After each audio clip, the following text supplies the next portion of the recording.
What's going on, U.S. history people? We're back with video number 5, British attempts to gain control over the colonies, events leading to the Declaration of Independence. We'll talk about the Declaration in a future video, but it is incredibly important to understand these events in this video and how it led to America declaring independence. So let's start off with the 7 Years' War, also known as the French and Indian War, because it was the British and the colonists versus the French and the Indian. So this occurred in 1754 to 1763. Weird that it's called the 7 Years' War, even though it lasted 9 years. Somebody can't do their math. So who won the war? The British, and as a result, France was removed from North America. So France is completely removed with the exception of a little tiny island in the Caribbean called Haiti.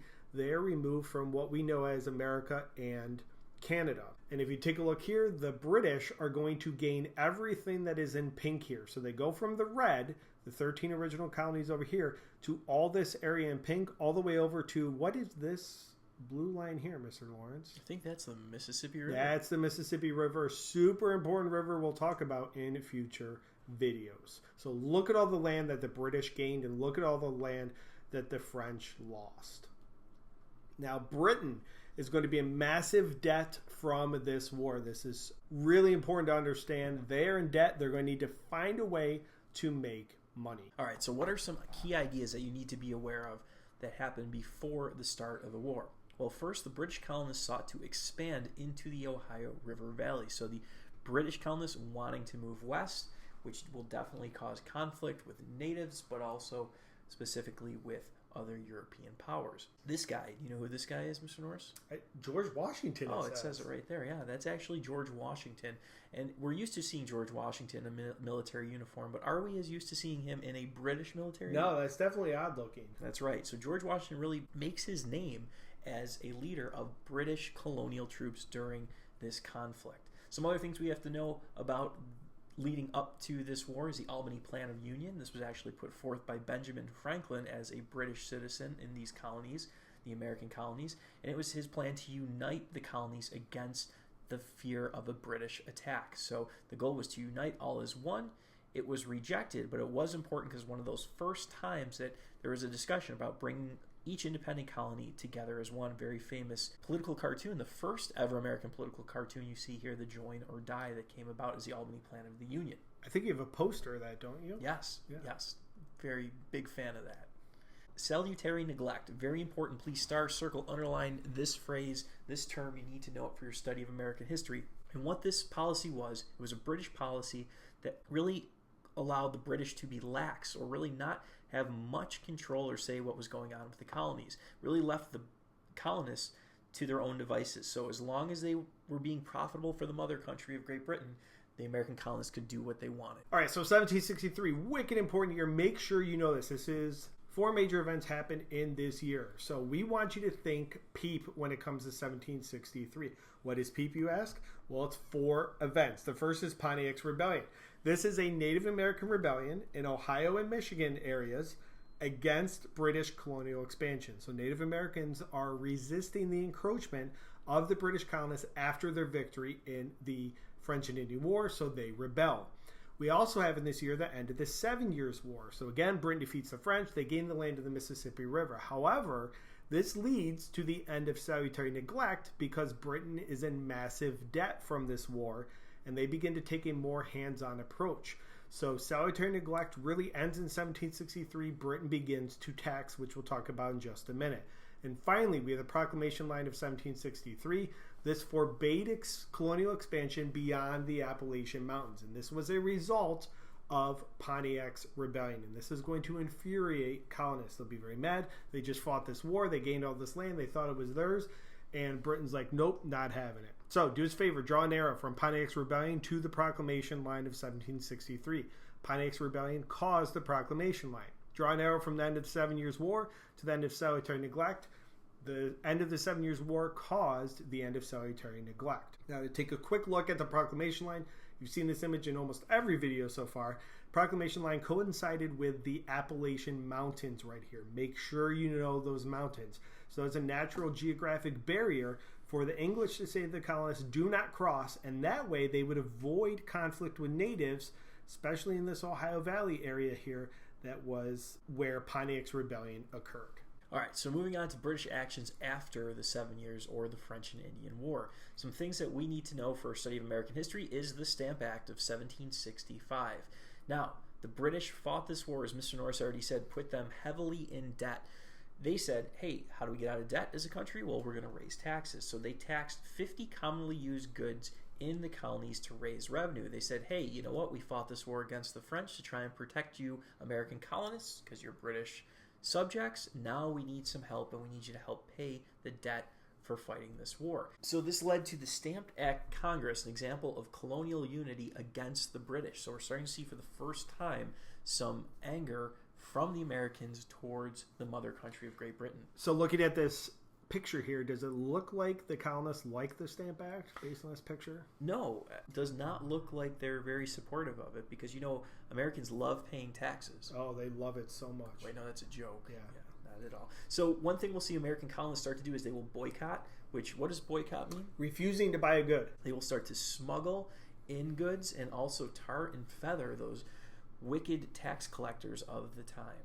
You mean wicked? My Boston accent? That's right. Stamp Act was overturned 1 year later because of the uproar within the colonies.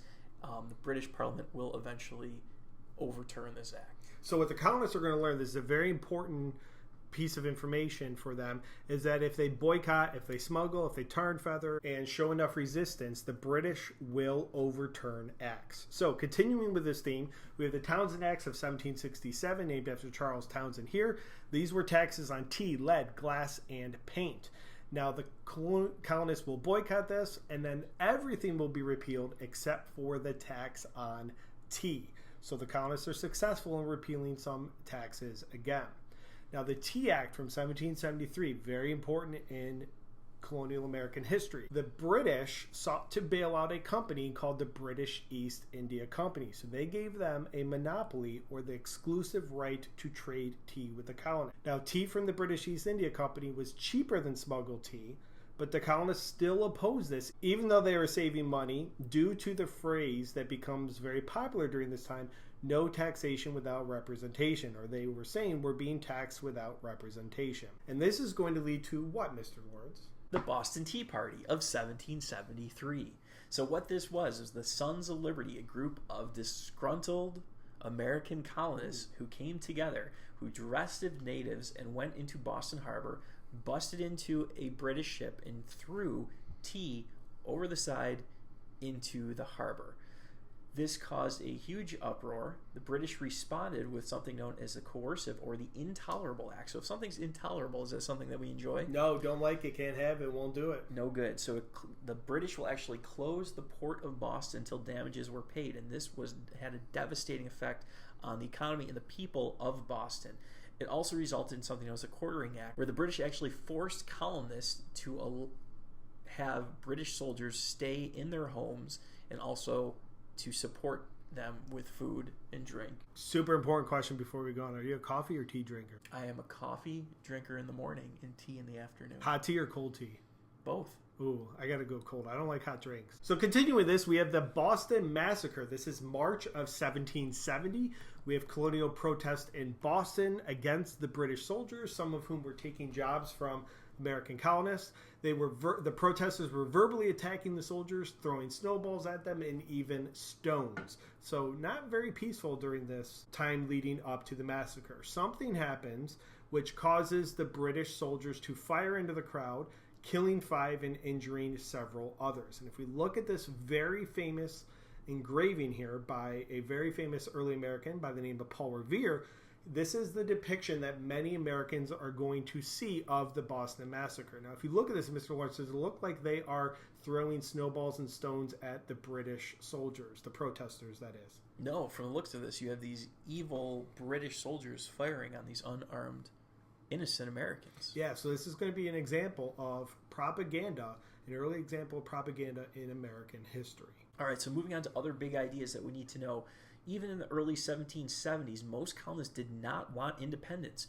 Many Americans were not happy with the relationship that existed with their mother country, in Great Britain, but not many wanted actual independence. They wanted to go back to the earlier process of salutary neglect, where the British kind of just left them alone. They were still British citizens, and everyone was happy. Everyone was making money, and things could just go back to the way they were. But unfortunately, things reached a point where that was not going to happen.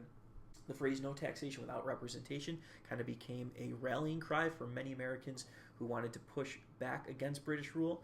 Also, Thomas Paine's Common Sense becomes a very popular pamphlet that will argue for America to break away and gain their independence from the British Empire, which we'll talk more about in an upcoming video. All right, guys, quick recap before we let you go today. Britain isn't dead after the French and Indian War, which will lead to them wanting to tax the colonists. When it comes to 1763, think P. Pontiacs Rebellion, end of the French and Indian War, end of salutary neglect, and the proclamation line. The P goes to the other P, and the E goes to the other E. So the P to the P, and the E to the E. Colonists wanted salutary neglect. They did not want these taxes. Stamp Act, Townshend Acts were overturned, except for that tax on tea. So the colonists learned, hey, if we just throw a fit and boycott, these taxes will be overturned. Colonists resisted attempts by Britain to exert control, whether it was through taxation or other means. And they did this resisting through boycotts and the Boston Tea Party. All right, look forward to seeing you back here for video number 6. This will be on the Declaration of Independence and Thomas Paine's Common Sense. We appreciate you watching as always, and have a good day.